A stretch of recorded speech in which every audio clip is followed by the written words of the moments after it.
All right. Good evening, ladies and gentlemen. Welcome to another edition of Inclusion Matters podcast with Inclusion Pro Wrestling. That's right. It's a brand new rebrand. We'll get into that in a little bit. However, the main hosts are dead. So now we introduce to you the hit maker, the dream maker, the heartbreaker, myself, and the man who thinks he's a crippled messiah. Yes, he thinks he's God now, everybody. And we've got our guest, Mr. Schlar Ashwood from Colorado, and we're going to just dive right into that. So, Schlar, why don't you let us know a little bit about yourself? How long you've been in the business? I'm happy to, but I got to say the crippled messiah, that's a hell of a ring name there, man. I'd take that and I'd run with it. I am going to run with it because when you look this good, you got to call yourself something. Absolutely, man. No, I have been in the business for about 2 years now. I'm sure just like you guys, I've been a wrestling fan since I was about yay high. You always dream about, being the person in the ring and, spotlights on you. And most of us, think of ourselves as the wrestler or whatnot. I wasn't like athletic growing up. So I didn't ever think realistically that I could be, actually involved in the business. And, as time went on, I met people, namely, tell you a little bit about how I got into the business. There's a guy named J.V. Vernola, who, if you've watched CSW for a long time, or if you've been around Colorado, you know the guy. Yep. He and I have known each other actually since 2006. We were both in the U.S. Navy, and I've kept touch with him over the years. And I saw him get into wrestling first with the ring announcing, and then I saw him wrestling. I saw him managing, and I asked him one day. I was like, hey, you think I could ever do this? And he's like, yeah, if you ever want to give it a shot, come out to Colorado, because he was in Colorado at the time. That led to CSW Battle of the 719 of 2021 when he fought Chad Kalina in like ring announcer versus ring announcer match, and they needed somebody that night. I met Randy Rude, and he asked me like, hey, you want to work? And I said, hell yeah. And did that, had so much fun. I flew out from New Jersey for that, where I was living at the time. Did that, came back to New Jersey. I was a regular in the crowd at the Monster Factory in Paulsboro for about 4 years there. And after I'd done that out here, went back to the crowd in Paulsboro. I was like, dude, I'm on the wrong side of the barricade. I can't keep doing this. Luckily, job opportunity for my day job came open out here in Colorado. I applied, I got it, I flew out here. I actually worked a CSW show. No, I moved out here and worked a CSW show my first weekend out here, and the rest is history. So very nice. So the first question is, who were some of your wrestling heroes growing up? My wrestling heroes growing up. So I was a fan of WCW, kind of aging myself here. But while all of my friends were all hyped about, Hogan, Sting, NWO, I like the Luchadors. I always had a soft spot for them. It's the cruiserweight division in general. Juventud Guerrera and Psychosis were two of my favorites. I actually got to meet them working an IWC show out here in Colorado. So thank you. The IWC for that. I met Juventud and his sister, Fuerza Guerrera, Hija de Fuerza Guerrera. Ultimo Dragon was one of my favorites. From a technical aspect, Dean Malenko, definitely one of my big influences, especially when I started training. I was like, I want to fight like Dean Malenko, because me and him were kind of like similar frame. And of course, Chris Jericho. That man is a legend. Has been like ever. It was so awesome seeing him go from like the cruiserweight scene back in WCW, and now he's like a main event player. So those were some of my my heroes growing up.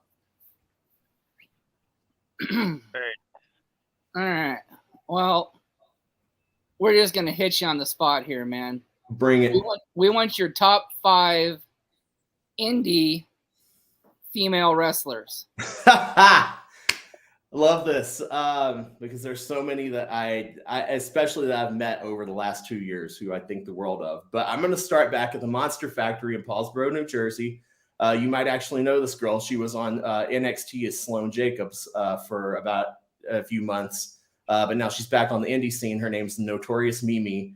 The girl is only like 19, 20 years old. and she's got the look, got the moves, total package that I think the wrestling world's kind of sleeping on, and I hope to see her like back on national TV soon. So yeah, shout out to you, Mimi. You know I love you. One of my really good friends and mentors in the wrestling business, Tyra Rusamy. She's held like both of our women's titles out here for the better part of a year. She's amazing. Been all over the world, worked all over the world. I look up to her so much. Another one out here, Lilith Grimm, the Warhammer Lilith Grimm. She's out. She's around, but I mainly know her from RMP. Very unique thing that she has going on. Very unique look, very unique moveset. And she's so down to earth and always like an open ear whenever I need some feedback. And two that I met last year at the Primos Alpha 9, I can't say enough about. The Fallen Flower, Kikyo. Love her, kindred spirit there. I love how honest she is. And those strikes she throws in the ring are just amazing. And of course, Maserati. Maserati's incredible. So yeah, those five are easily my top 5 indie girls out there right now. Nice. And that's a great list, but I am still to this day surprised that Lilith Grimm hasn't been signed to a big promotion. Like, give it time. I don't think that's necessarily if. I think that's a when. And with the big promotions right now, I'm sure you see the rosters are so saturated, and it's like, well, it's kind of the thing with Mimi when she was in NXT. Like she's got like that it factor to me, but it's when the roster is so stacked and you only have like an hour, 2 hours every week, it's kind of hard to be there then and get featured when you're just like in an ocean of like some of the most amazing talent the wrestling world has ever seen. But I have this feeling in my gut that Lilith's going to get her day. Yeah, one of my thoughts with her was if she signed with WWE, they tried to make Alexa Bliss into like the demonic character. So if you had Lilith go into the main roster, since Bray's not there, you could debut the two of them together. Oh, that would be a tag team. She would fit more of like the Bray Wyatt type, mystique. And you wouldn't have to try to kind of cookie cut her into that like you did with Alexa Bliss. Yeah, well, my hat's off to Alexa because Alexa is, and I think it's really a testament to her ability as a performer. And a lot of times what I've seen on the indies and what I hear from, WWE, Impact, all the big companies, the make or break for you is your ability to take what's given to you and make it work. It's like, Dusty Rhodes, the polka dots were not supposed to work, but Dusty Rhodes made the polka dots cool. So yeah, just one example, but yeah, Alexa, plenty of people have said, what an amazing talent she is, and she proves it every time she gets in the ring. Absolutely. You can ask your question there, Nathan? Top 5 ring announcers of all time. I got to think about that one just a second. Top 5 ring announcers. So I know I don't like to, whenever we're doing like an all-time list, I don't like to name people who are current. I like to look at the past and who's made a mark, but I can't ignore Samantha Irwin. She's in WWE right now. Just 100% gets, what a ring announcer is supposed to be. She's over the top. She's fully committed and into it. That to me is what makes a great ring announcer. Obviously got to go with Mike McGurk. I'd be really impressed if somebody knew who she was, because she was way back in the day, like first lady of ring announcing. She was incredible. I will always be a fan of Lillian Garcia. Just because she was one of my inspirations, because she's a musician. I'm a musician. We're both ring announcers. So I kind of vibe with her on that level. But yeah, she was incredible. Definitely one of the iconic voices. Howard Finkel, of course. You can't have a list of great ring announcers without Howard Finkel. And I'm going to age myself a little bit. I told you I was really big into WCW, but like the voice of WCW back then was Dave Penzer, their ring announcer. So he's definitely up there for me. All right. Enough of the top 5 questions for now. Hit me with what you got. I'm ready. I'm going to go old because we were talking before that you're not just a ring announcer, so you do a little bit of everything. So Yep. What is your pre-match and your post-match routines? Pre-match, definitely stretch out, and that you will see that with any of the wrestlers backstage, especially like in rumbles or whenever somebody's got a match come up, you will see them stretching out, hopping around, getting the blood flowing. Always want to make sure you're stretched out before you do anything physical or athletic because injuries absolutely suck. I don't really have a routine. You know, I'm in, even when I'm announcing, when I'm on that ramp at CSW about to go on stage, go out there, like I'm in the zone. I'm focused on the ring, what I'm going to do in there. So yes, get a good stretch, make sure I'm hydrated. That's pre-match. Post-match, I'm honestly just decompressing. Me personally, since I'm still so new in the ring, I will try to go find a vet or try to find one of my coaches if they're there. I'm just like, hey, how did that look? Is there anything that I could do? I could do better. Tyra Rusumi, I beeline for her because she's always honest with me. When people ask me like who trained you, my answers are like my 2 OG coaches, Adrian Grimm, and I am the provider. So I'll go find one of them and like, hey, you know, how did that look? Or if not, go find somebody else senior in the locker room. Big Guns, Justin Andrews is another good one. But yeah, that helps me decompress and just kind of process what all just happened and kind of get me back into like, okay, what do I need to do next if I need to do anything?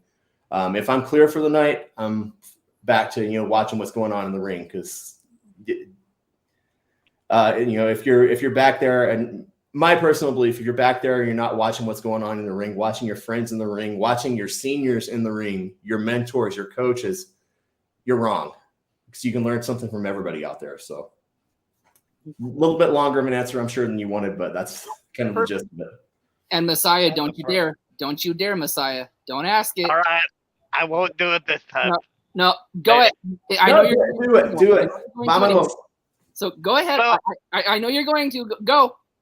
I can't look. I have all the respect in the world for I am the provider, but Okay. I can't look at him the same way again since at Headlocks for Hospice, right at the hard cam, all you saw was the thong. That thong is the most legendary thing happening in Colorado right now. I am the provider is the man who revolutionized the way you wear a micro thong. That is one of the best things in Colorado indie wrestling right now is that thong. Respect the fucking thong. I'm sorry, excuse me. It's fine.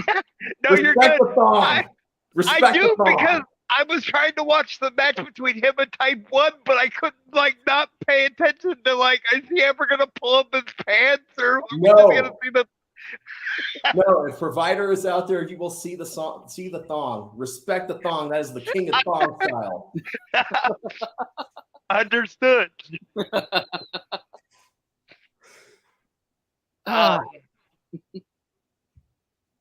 So I'm going to go back to some of the top 5 questions. So top 5 tag teams of all time.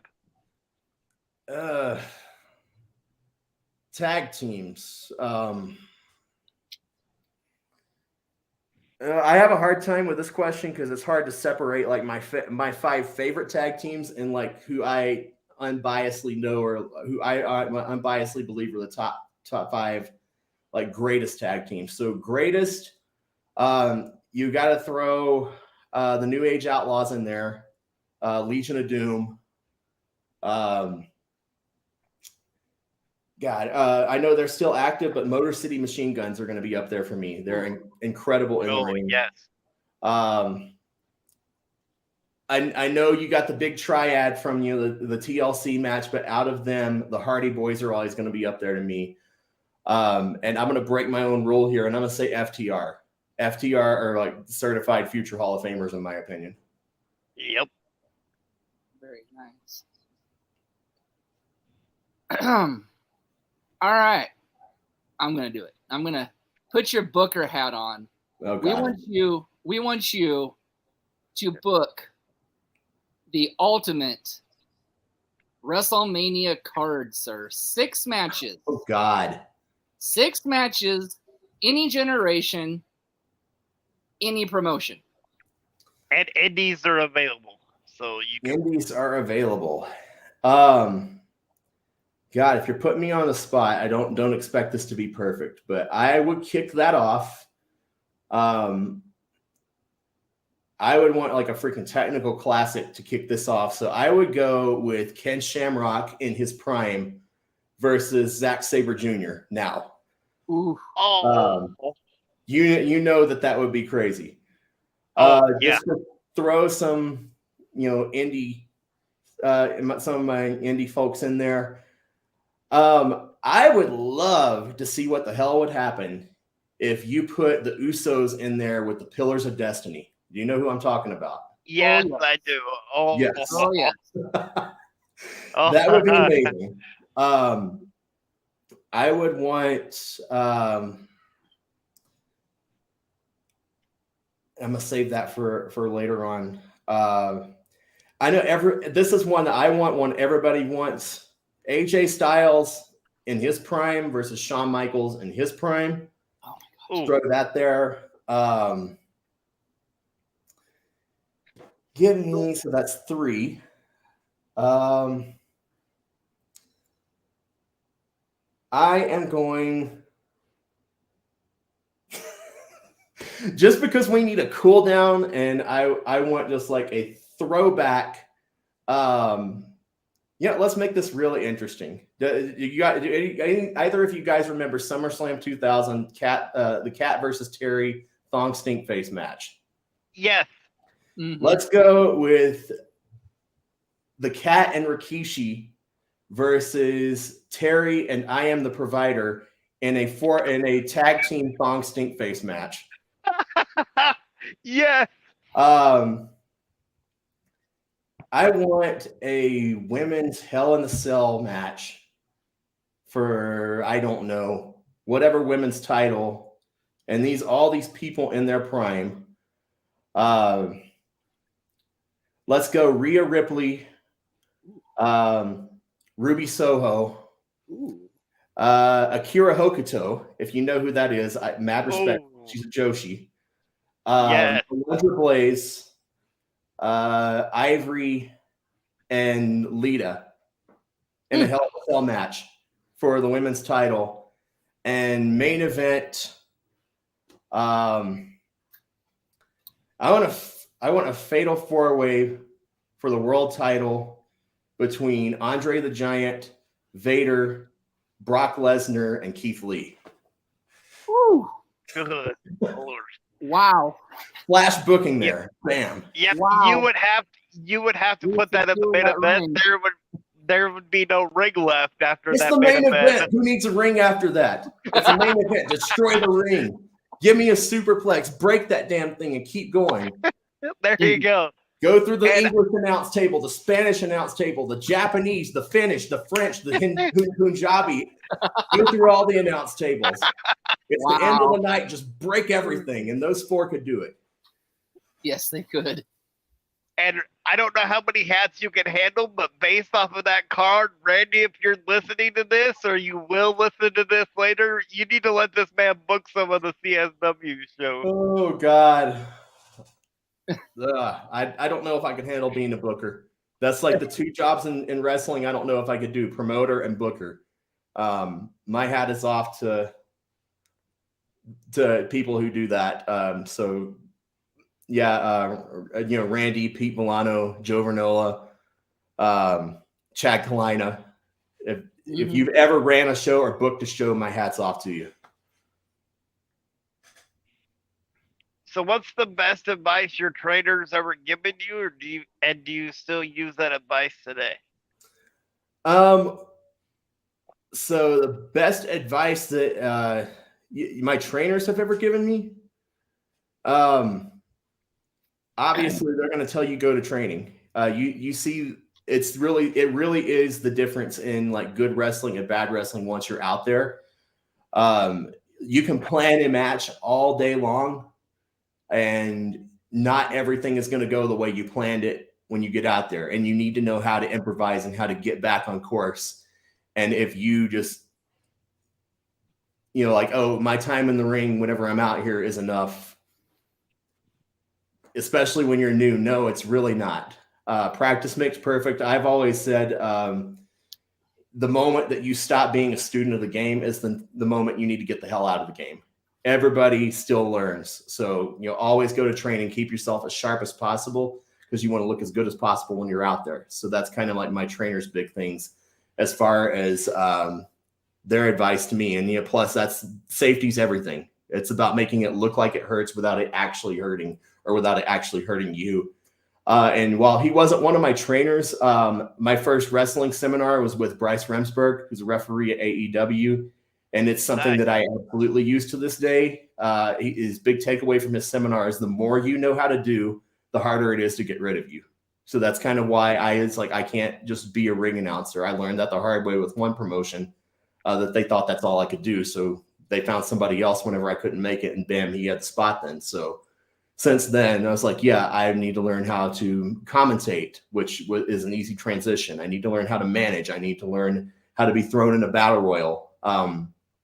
I've been on some road bookings where that's like the easiest thing to do to get you on the card. If you show up and you help out with ring crew, it's like, oh, I can throw you in a battle royal. Learned how to do that. So yeah, anything that I can get my hands on, I want to do, because I want to diversify myself. These promoters are paying you money. I'm, your employee at that point. So I want to make myself as valuable of an employee to you as I possibly can. Very nice. Very nice. Okay, so we're going to go top 5 indie males. Oh boy. I'm going to be honest with you. I can't pick a single top 5 because I know so many amazing ones, but I'm just going to give you a little list here. Of course, I'm going to start with my coaches, Adrian Grimm and I Am the Provider. Severely underappreciated at how diverse the two of them are. Adrian's one of the best characters out there on the indies. I Am the Provider. He has a whole backstory, if you get it, and it's all on YouTube, of each cult member and why they joined the cult, and him and how he became a cult leader. And plus, in addition to being a solid wrestler, he's also a luchador. I think that's actually how he got his start. So I'll always look up to those two as some of the best. Out here in Colorado, Pillars of Destiny. I love them. Red Viper, he's one of my favorite luchadors. So is Delta Jr. Gino Rivera. I wish to God I could cut promos like that guy. There's a guy in the Northeast named Landon Hale. A big fan of his, never met him, but seen his stuff online, and he's incredible. And he's actual back doctor in real life. So yeah, follow him on Twitter at Hale, yeah, HALEYEHA. Who else? So my Jersey folks, Goldie, is a member of the Golden Era, Monster Factory. Bobby Buffet, my role model, Max Sterling. Down in Florida, August Artois, Rob Risen, I can't say enough good stuff about.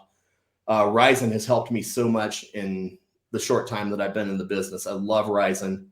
Effie, I got to work with him at Joan Jetson's big queer launch. I actually got to get in the ring with him. That's a career highlight for me. Love you, Effie. Sorry I came right after you. And there's a guy, I think he's in Arizona or California one. His name's AJ Sensation. That's kind of a cowboy thing. Yeah. First time I saw him, I went back and I told every heel that I know, I was find this guy's stuff and watch him, or go to a show that he's at and he would watch him. He's one of the few people I've seen that that bothers heating up a crowd. So before the show, he's out there saying mean things to them and getting in kids' faces and telling people they're losers and all that, to the point where he gets in the ring, you want to see somebody strangle him so bad.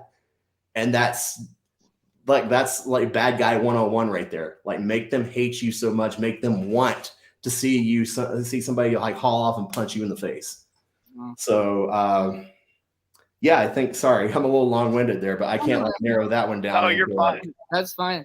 So before you ask your question though, Nathan, says a best friend of his is Miss Pandemonium, doesn't list her on the top 5, lists her opponent on the top 5, and then her fiance in the top 5 males too. I see where he's going with this. Bravo, sir.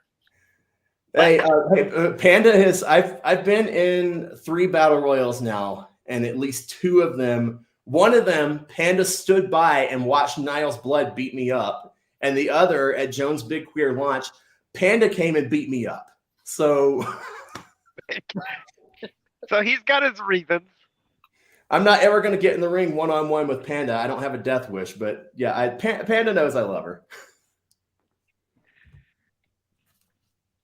And I have to wonder, Mr. Heartbreaker, have you paid your dues to the Pandemonium fan club this month? Because you seem to be a card-carrying member for... Oh, I always pay my dues to the Pandemonium fan club. Yeah. No, Panda is. I will say this about Panda.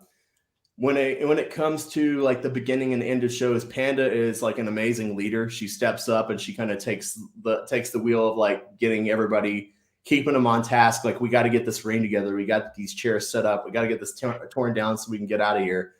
So yeah, and she and I are both. When you're getting into pro wrestling at like a later age, you kind of find yourself in like a sea of like 20 somethings or like 18s and 19-year-olds. So kind of being, you in a way kind of take on like that big brother, big sister role. So she's kind of been like my cohort in that. And like, you know, we've been through a lot more life than some of these folks. And so we're a little more grounded, I guess you could say. So I kind of bonded with her in that way. And she's also another one that like after whether I'm announcing wrestling, whatever, I like go check in with her. I was like, hey, how'd that look? And I know she'll be honest with me. So yeah, I big fan of Panda.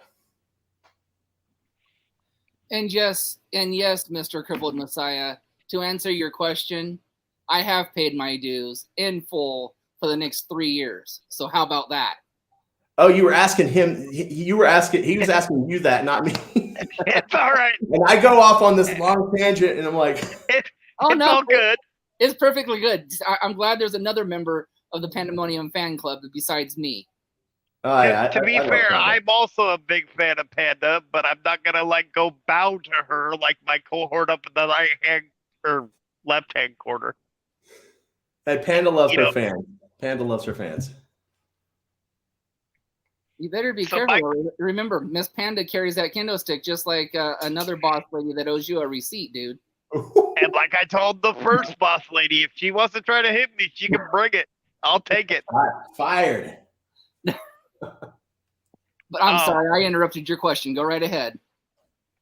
For our fans out there who might think that ring announcing is just, going out and announcing the people that are going to wrestle, can you tell us a little bit about what goes into like when you prepare for a match or a card? I love this question. For me, I actually, if you are showing up to a new promotion where you've never announced before and you don't know the talent, first things first, get the card from the promoter. I personally have like cue cards that you'll see me in the ring with. Figure out what talent you need to go find. That's on you. That's not on them to come find you. You go find them. At least that's just how I see it. Go get everybody's information. What's my standard questions? Where are you from?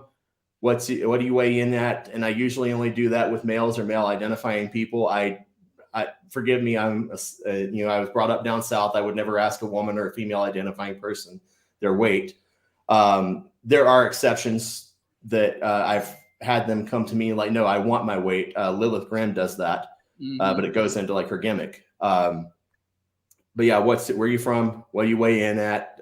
What's your name? Do you have any nicknames?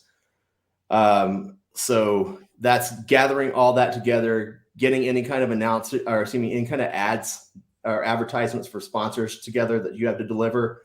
You'll hear me before every match at CSW. This match is sponsored by Dubs Up Tattoo. This shop does amazing detail work, blah, blah, blah. Or Springs Into Action, our partners up on stage. So you get all that together. I have my little spot that I claim backstage. It's kind of like my desk that I keep all my stuff at. As I mentioned, I'm a musician. I'm a vocalist outside of ring announcing, so I will warm up before I go out there. And plus, it's at several CSW shows, I've shown up and the anthem singer can't cover, and that's another thing that I do. So I've had to bust the national anthem out every now and then. That's not a standard thing that a ring announcer does. You don't have to do that, but it's one thing that I do. So I'm usually warmed up vocally anyway. And water, never underestimate the power of water. You're talking all night. You're yelling all night. So yeah, you gotta stay hydrated.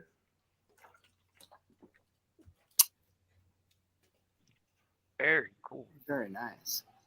Okay, so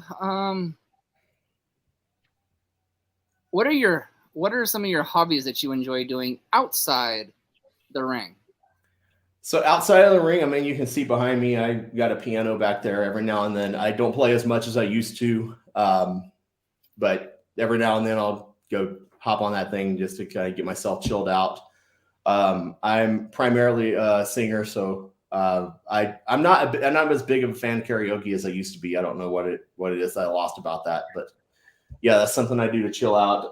I am a gamer, and yes, I am currently still playing Legend of Zelda: Tears of the Kingdom. Highly recommend that game. Dude, moving to Colorado made a hiker out of me, so it's been incredible, especially out here in the Springs, that you'll be driving down I-25 and you'll see something off in the distance, and like you can Google Maps that and like, what is that thing? Oh, I can hike that. So yeah, I've done that every now and then. Wrestling really hasn't left me much time to do much outside. As I said, like this month alone, I had 8 shows that I'm working, but yeah, that's kind of what takes up my time whenever I'm not wrestling. Very nice.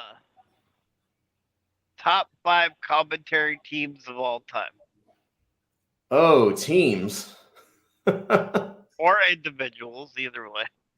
Individuals. So I gotta go with give me a second. I gotta think about this one. All right, so top 5 commentators. I gotta go with Jim Ross, iconic voice of a generation there. Can't have Jim Ross without Jerry Lawler. You know that I am a big fan of WCW, so Tony Schiavone, of course. And this is going to be controversial, but I'm going to go the indie route here. There's a guy out at MFPW named Ferron Burgundy. I think he's one of the greatest commentators I've ever heard of. And without a doubt, my boy, I might be partial here, but JV Vernola is amazing, especially as a heel commentator. I remember one CWC show that we were commentating on, or he was commentating on the Royal Rumble that was going on, with all of us not knowing that he was a surprise entrant, by the way. But he's just like bagging on like all these people and like the referees and like how poor of a job that they're doing.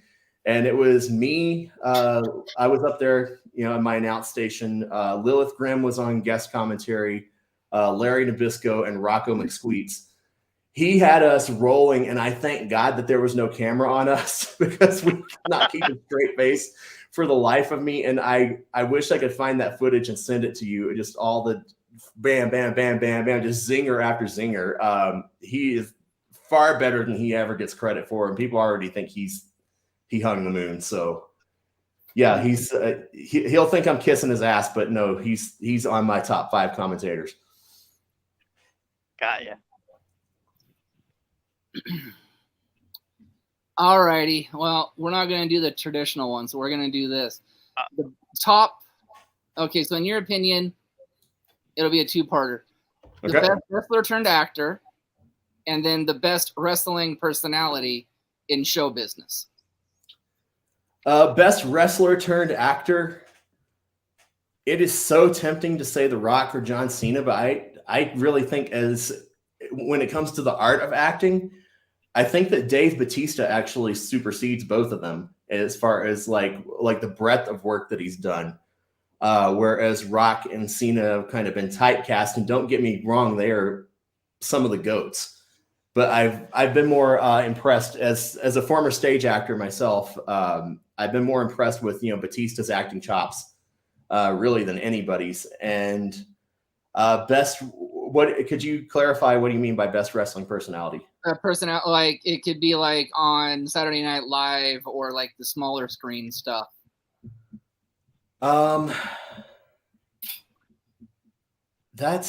That's really hard because I'm not like a big TV watcher, so I really haven't seen people in like the smaller screen roles. But my instinct wants to say Chris Jericho. I saw him on Dancing with the Stars. I loved him on Masked Singer when he was that bride dragon thing.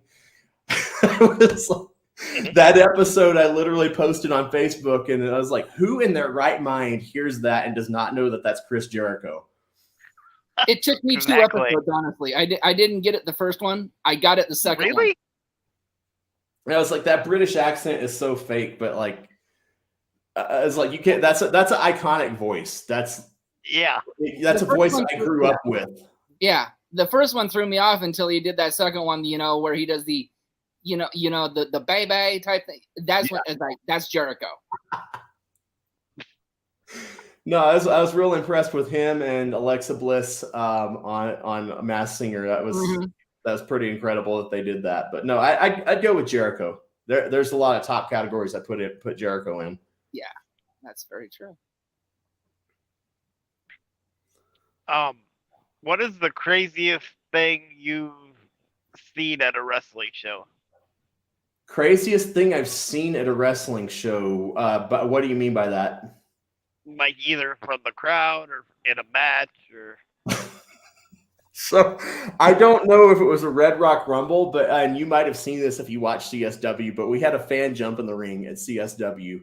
And we thought it was like I'm looking, and this is like when I'm still fairly new and like learning some of the talent. I see this girl jump in the ring like during a battle royal or something. I'm like, oh, maybe she's just running an interference spot, and this is like some wrestler I haven't heard of.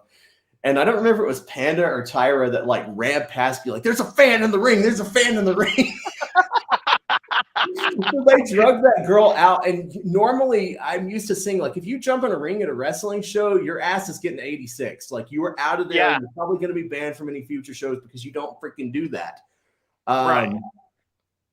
But she got taken backstage, and I guess she was there with one of the other wrestlers and like knew him.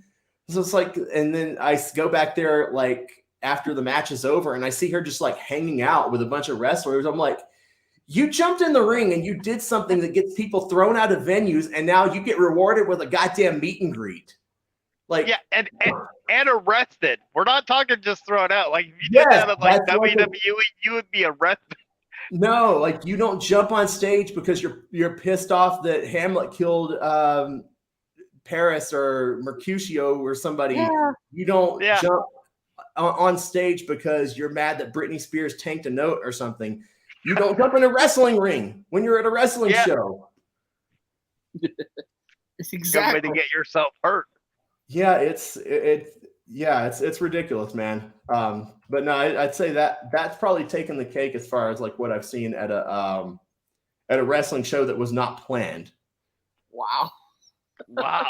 Yeah, that's a good one. I mean, unless I don't know. It's as far as like stories and stuff go. I mean, last Saturday, one of the two, we were working a show at Elitch Gardens, and they are like very strict with like their traffic stuff. And I was walking to the car out to our respective cars with Kay Daver and Type 1 Warrior. And Type 1 is like literally like you would have had to like drive out of the back area and like do this big long thing on the highway to get over to where his car was, when his car was literally on the other side of the fence. And Type 1's a skinny guy, but I didn't even think like it was possible that he squeezed through like this gap in the fence about yay big. And when he's almost through, and then his head got caught in the bars. So Kay and I had to like pry it apart so he could get through, and he's like, "Damn, my bags are still over there." So like I threw his like clothes bag over to him, and that's no problem. There's nothing in there that's going to get broken. But he had like a merch bin too, and he's like, "Just throw it over. I don't care." He wanted us to throw like a plastic bin full of like merchandise, and not just T-shirts, but like hard stuff and stuff that can break over like this 10-foot high fence. And Kay's like, "No, I'm making an executive decision. I'm taking that back." So I told him, I was like, this is going in my storybook now, like that you tried to fucking Mr. Fantastic your way through a fence and you got your head caught. It would have been even worse if you guys couldn't have got him out and you had to call like the fire Oh department. God, I know the security people were like driving around and stuff, so we were scared that they were going to catch us like sneaking through the fence, and then we were going to get banned from Elitch's forever. I need to shut up. I'm forgetting this is going public. So Type 1, next time you come on, buddy, you got a story to tell us. Yep. Yes, I want to hear your version of how you Stretch Armstrong through the fence and got your head caught. See, I have kind of a funny story, not with Type 1 Warrior, but somewhere where I live. I live in a nursing home, and one of the people that works here used to be on the podcast, so she watches it all the time. Yeah. And we did our first interview with Type 1 Warrior, and she comes in the day after, and she grabs my hand and she looks at me all serious, and I'm like, "Okay, what's up?" She goes, "Since when do you start interviewing little boys on the podcast?" It's like, hold up, this is not that kind of podcast. I'm like, "That guy's like 21. She goes, "No, he's not. He's not 21 yet. He's not 21. I've been all over that. That guy is like, Randy preaches like, wrestling family and whatnot. I'm really conservative with that title. I know like people like brother each other in the back. If you hear me say that to somebody, like I'm like I've been through some shit with them. I have like legit close with them. Type 1's like a little brother to me. It's like a little brother to a lot of us in the locker room. Several of us would happily kick somebody's ass over him. Several of us would get our ass kicked over him. But he's no, I've been asking about that 21. I was like, I want to buy you one of your first drinks whenever when you turn 21. Gotcha. Exactly. Yeah, I just thought it was funny that she thought he was a little boy, and I'm like, nope, no. He wrestled.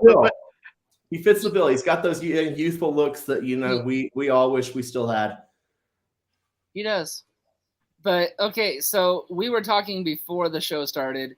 You manage, and this is a weird weird tag team to me. So I'm going to introduce him as I know him.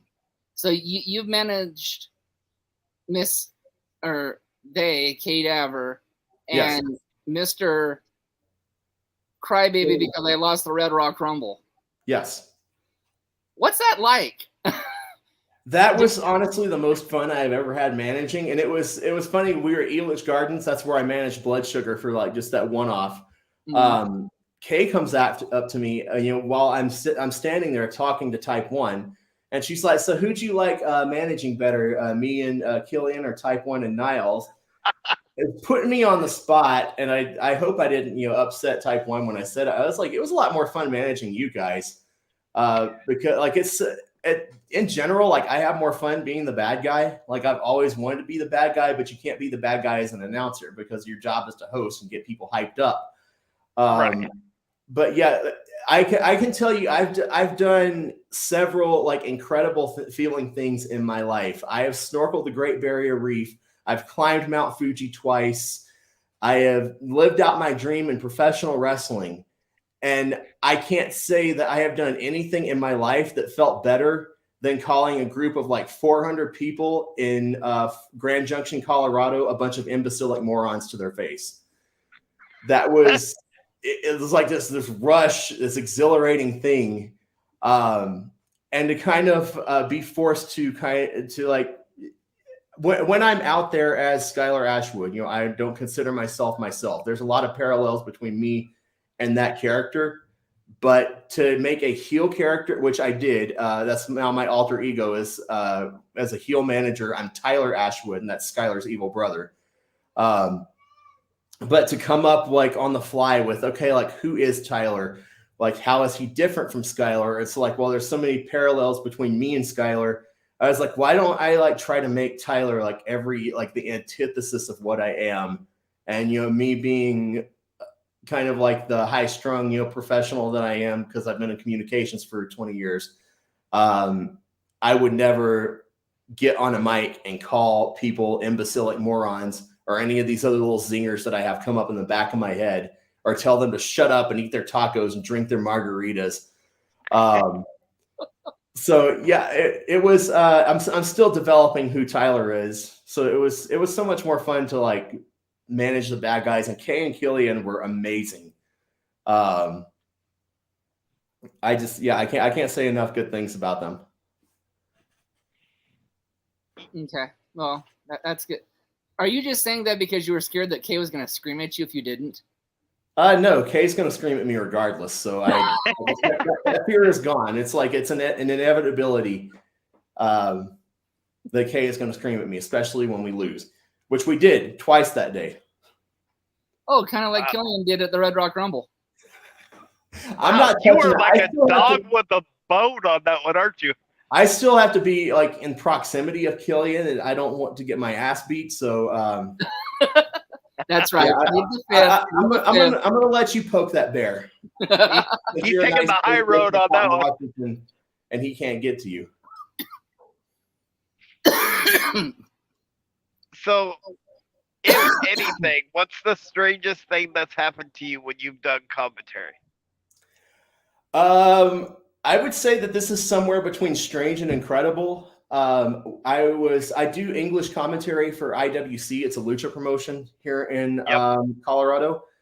And one of the show before last that I worked was the first time that I met PJ Black, formerly known as Justin Gabriel in WWE, who was easily one of my favorite people to ever come through WWE. And it was like such an honor to meet him. And he's so cool and down to earth, but he overheard me and Rocco, who were big fans of his, like calling out his opponent when he lost. He was like, he had the tights. And PJ came down and was like coming, like talking to us. He's like, really? He had my tights. I'm going to go do something about that. So like to have an interaction with somebody that I grew up with watching, that was insane. Yeah, that was strange. That was unbelievable. Being in the ring with Effie, who I look up to so much. I never thought that we would be in a like day and age where somebody like Effie, who's like so openly and authentically themselves without apology, is really one of the most celebrated people in the indies. To have been able to meet him and to have like a spot in a Rumble with him was like incredible. So yeah, those are like pretty strange. All right. So can I tell a quick story? Because I also have done some commentary, but not at like an actual show. It was at a training show that we did at like actual shows at. Okay. You know, random for like friends and family just to get used to what we were doing. Right. And the spot was for me to look when they were going to throw a Rubbermaid trash can from the top rope and hit me in the face. Well, I got too caught up in talking to my commentary partner that was sitting next to me, and I missed the cue. And my best friend's up on the top rope, and he's getting tired of standing up there. So he throws the trash can, and I'm still not looking. And so somebody yells out, "Hey!" And I turned and right across the nose, just. No. So you guys are like members of the Panda fan club. I can tell you a little strange story that involves her. So after, you know, we're all done packing up for CSW, we usually like gather up in the parking lot, you know, say our goodbyes and whatnot. I go over to my car, and Panda is at her vehicle, and I'm just gonna mess with Panda. So I pick up what I think is a rock, and I throw it at her.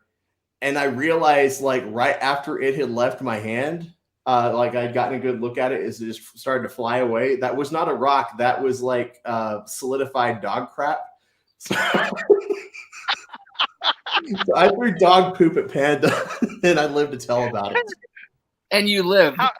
I was gonna say, how fast did you run as soon as that left your hand? Very. I didn't know my car could move that fast. That was like getaway vehicle fast. I was like, I need to get out of here before she realized I just threw dog crap at her.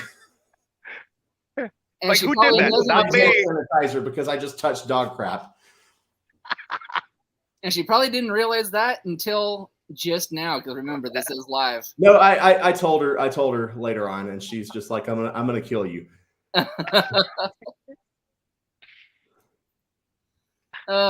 So I guess the next question we have is, where can we find you on social media, and you can promote some of your upcoming shows?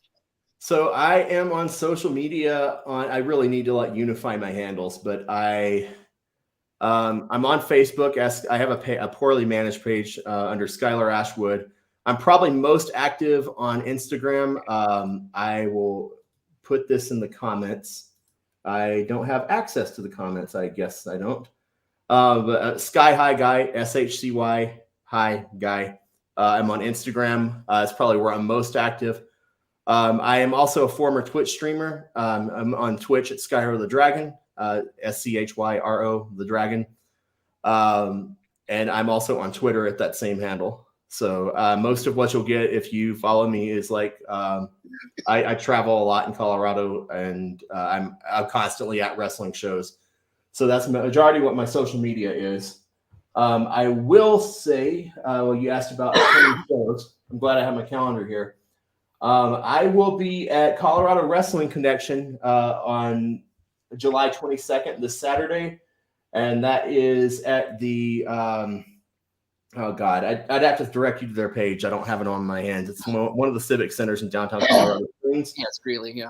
And ORW, One Revolution Wrestling, I'm also guest announcing for them on Sunday. And then, of course, you guys will definitely be tuning in for CSW Family Reunion on the 29th of July. So you can definitely catch me there. I think, oh yeah, and August 5th, I'll be at Battleground Pro Wrestling in Greeley, Colorado.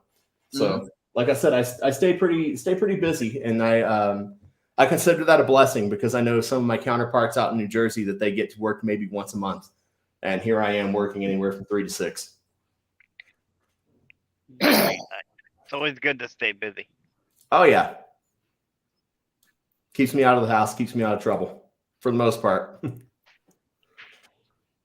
So he said that I would be asking you a question, and so I think I'm going to go ahead and just ask it now. So we are starting our own promotion down here in Washington called Inclusion Pro Wrestling. What? Yes, sir. In Awesome. fact, we just procured a ring, so that's kind of exciting. Dude, that's awesome. Congratulations. And we would be honored when we do our first show, which will be a benefit show for the Special Olympics, if you would come down and ring it out for us, or do commentary, whichever one. Or you guys are too kind. Get me. Or you DM can me. actually manage your boys, because I think Kay and Killian are coming. Killian. Too. Oh, Yeah. wow. Yeah, so you got a number of options there. Yeah, man, get me a date, and I will definitely see what I can do. It's an honor. Thank you for asking. Absolutely. No problem. I would. In the 2 years I've been at this, I've worked in 3 states, so I would love my old stomping grounds of Washington to be my 4th. Very nice. And let me give you a quick little background on what what sets ours apart. We're Okay. actually hiring, besides myself, 2 other people that have disabilities on the board of directors Nice. for Inclusion Pro Wrestling. That's awesome. I was actually, that's one thing that I did want to say at some point was, thank you guys for doing what you're doing. It's one of the things that has really surprised me is how much in this day and age that we've gotten out there that pro wrestling really is for everybody. And, I wasn't athletic in high school. I still am not very, but, I've managed to find yeses along the way. And no matter where you are, who you are, what your condition is, there's a way for you to be involved in pro wrestling. And I appreciate you guys, one, starting a promotion like that, and two, doing this podcast to give, me and so many of my friends an opportunity to tell our stories, because you only see us for so long in the ring. And, there's a person behind the suit. There's a person behind the spandex. So, thank you guys for giving us this avenue to let people get to know us. Absolutely. No, absolutely. And like he was saying, and also a fellow backstory, we changed our podcast name here just a few minutes ago, or a couple days ago. So we actually were one of the podcasts that donated to Headlocks for Hospice too. Wonderful. Yes. So, and that was our old podcast, From the Chair. Yeah. So. No, that's awesome. You guys are doing good work, and please keep it up. Absolutely. Absolutely. Go ahead and ask another one, Nate. I'm doing, or Mr. Messiah. I'm doing something else here real quick. So when you get, and maybe you've already come up with one, what is your finisher going to be if you haven't come up with one yet? So I have actually, and it's really hard to come up with a finisher out here, because I train with all these people, and whenever I say, hey, let me try this on you in class, the next thing I know, they're using it as a signature or a normal move in their match, and I want to slap them. But one of the few things, impressive things that I found that I can do is a full Nelson slam. I believe Test actually used it as his finisher back in the day. So grabbing the full Nelson, lift him up, and you basically land in a rock bottom. That's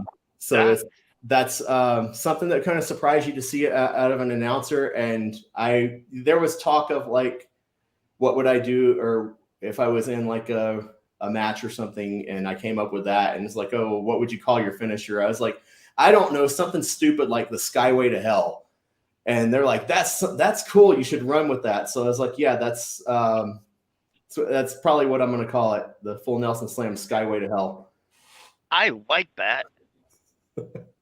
That's a good name. And the way you described that full Nelson slam going into the rock bottom reminded me of a full Nelson slam and a mark of excellence from Mark Jindrak. Mark of excellence, that's what it was. Mark Jindrak. I knew I'd seen that somewhere. But yeah, that's one of the corny things that I come up with. I had I hope this isn't a controversial thing. I don't think it is. One of my really good friends is Jewish, and he laughed at it. But I was like, what if you had a Jewish wrestler that used the armbar for a finisher and called it the armbar mitzvah? Or what if you had a porn star gimmick and you used a DDT, but you called it the STDDT?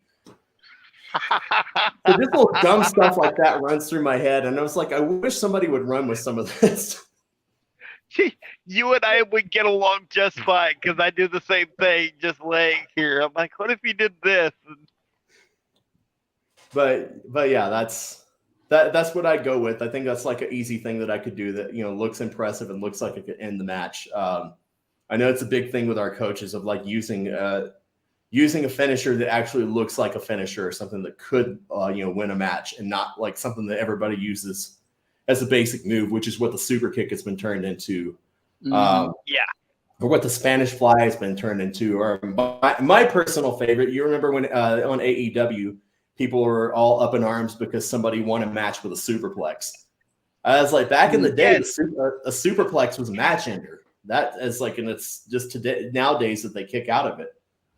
Yeah, look at Cowboy Bob Orton. That's what he used as his finisher. Yeah. Exactly. All right. Well, Nathan, or Mr. Messiah, I'm still getting used to this. I forgot you changed your name to a god again. I'm so sorry. You have any final questions? When you raise to this level, you got to call yourself something. No, I think we covered everything. I can do the last two sponsors, though. Well, let me get to my little ending. Well, I mean, you already kind of wrecked it for me, but anyways. No, go ahead. But again, ladies and gentlemen, we have finally secured the funds for a ring, so our promotion is about to happen. So please welcome for the first time on this podcast, Mr. Messiah and myself are now going to be the proud co-owners of Inclusion Pro Wrestling. It makes it unique because we have 3 members of the 5 of the board of directors who have either physical or mental or cognitive disabilities. Sorry.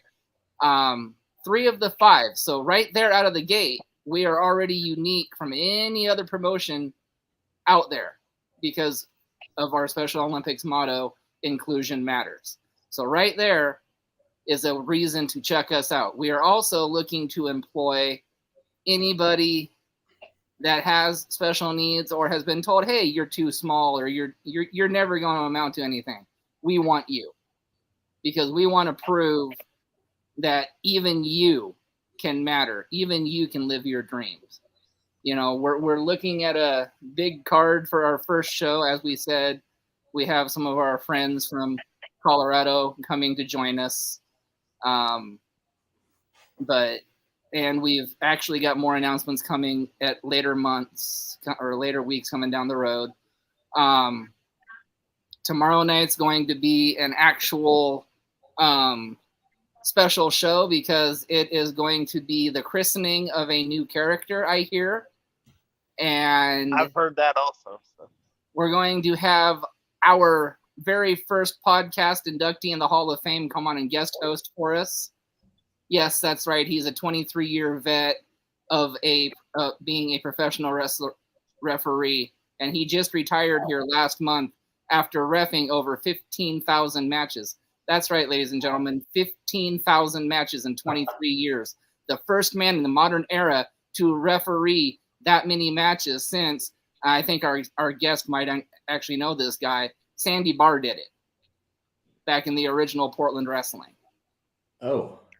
So and I know he won't care if I said this. He did 15,000 matches while having a physical disability. So that's nice. Something to.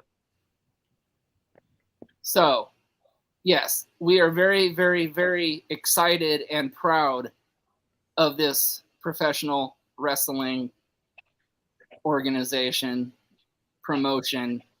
Is going to be one of the hottest new ones in Washington State, and we're hoping that we can get all of our friends from Colorado onto our shows, all of our friends that we've interviewed in California. We want to make our very first benefit show for the Special Olympics a memorable one.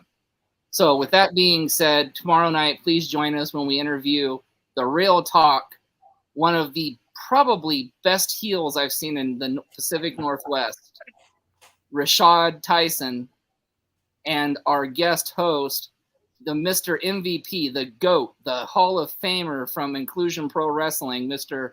T-Rex, to join the Crippled Messiah and, of course, your Heartbreaker. And Nathan, go ahead or Mr. Messiah, take us out. And our last 2 sponsors are the CARE program, which stands for Community Action Reaching Everybody. And you can get a hold of the lady in charge of that on Facebook by looking up Becky Bernhardt and Bruce Nichols Painting for all your painting, pressure washing, and lead removal needs. And you can find him on Angie. So that being said, I want to thank you for coming on tonight. Thank you for having me. Appreciate you guys. And I definitely hope to be there. Hit me up with the details for your show. And thank you guys for what you're doing. Pro wrestling really is for everybody these days. This is a dream for so many people. And if I can do it, you can do it. Sounds good. Thank you very much.